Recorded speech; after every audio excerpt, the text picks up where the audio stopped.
I'm Shauna Bradshaw, Dr. Mom HD, and thank you for coming and joining me again today.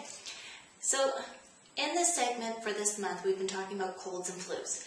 And this time what I wanted to talk to you about was what happens and what can you do when you do have a cold or the flu. For one thing, you're probably going to be all curled up in your blanket because you're cold. You're probably going to have a pile of Kleenex around you because your nose is running. You're not feeling so great. The cold has taken hold of you and you're chilled to the bone. You have all the symptoms we've talked about.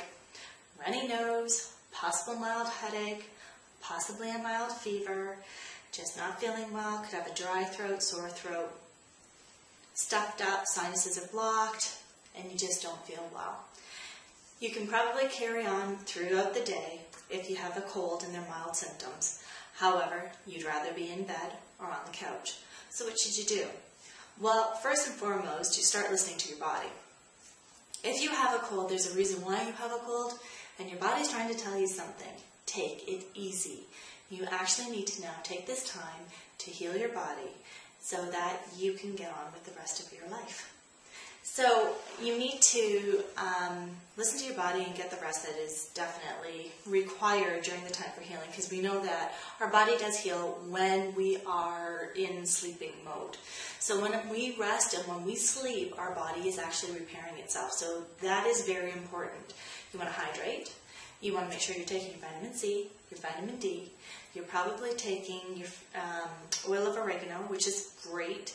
Ferrum Pause at this point, now that it's gotten a hold of you, is probably not very good anymore for you. That's in the initial stages when you're starting to feel like it. So now, what can you do because you're not feeling very well, you're doing all this stuff, and you want to get rid of this cold fast? The number one remedy that I always recommend is aconite. Aconite, if Ferrum Pause doesn't work, I take aconite within first 48 hours of getting a cold symptom, flu symptoms, anything like that. It will help you through all of this. And basically, aconite is better for winter colds or colds that take effect when you've actually had your body temperature drop, you've been chilled to the bone because of a cold spell, you were outside and you got the cold. That's when aconite comes into play and is very, very good. What happens if symptoms are so sudden, so severe, and you're sitting there thinking, oh my goodness, what am I going to do? Belladonna might be one that you would consider. That's when you actually spike a fever really, really quickly. Your cheeks are red. You still feel chilled. You're got a glazed look to your eyes, that sort of thing. You're craving drinks, and a lot of times they crave lemons. This would be a good time to take belladonna. Belladonna will also help with sore throats, will also help with a whole bunch of other symptoms too.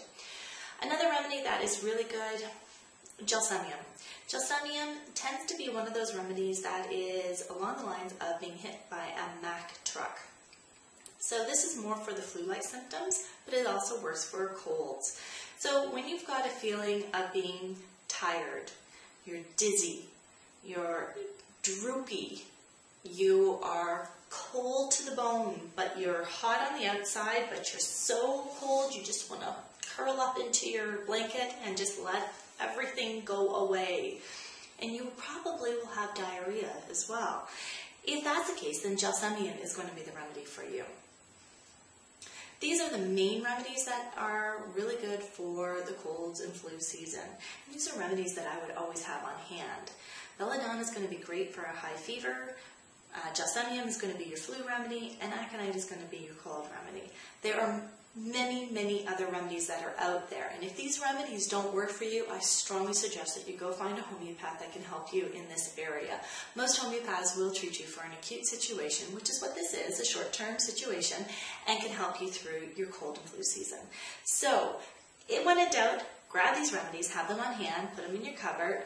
Remember, you don't need to take everything that's on the vial there. They tend to overdo it. What I tend to do is just say take 2 pellets and see how it goes. 2 pellets wait and see. If you're still not feeling so good in half an hour, take another 2 pellets. Still not feeling good in half an hour, take another 2 pellets. If things aren't better by 2 hours, wrong remedy for you, and you need some help from someone else who knows what they're talking about, such as a professional homeopath. So those are some of my suggestions for you. So if you are curled up on the couch with your blankie and your Kleenex, I really suggest that you give a homeopathic call, such as myself. Check me out at www.drmomhd.com and visit my website and see what I can do to help you. I also have my homeopathic flu prophylaxis on my website at my store. I have a children's homeopathic flu prophylaxis, and I also have an adult version too. These are both that are available. Best time that you should be taking them is probably in October to prepare yourself for the flu season. However, it is also good to have it throughout the year, because if you do get the flu, you've got the remedies on hand. So once again, check out my website at www.drmomhd, that's drmomhd.com. And I'm Shauna Bradshaw, thanking you very much for watching this video and following me. And don't forget to follow me on Twitter and on Facebook and give me your suggestions. Take care. Bye.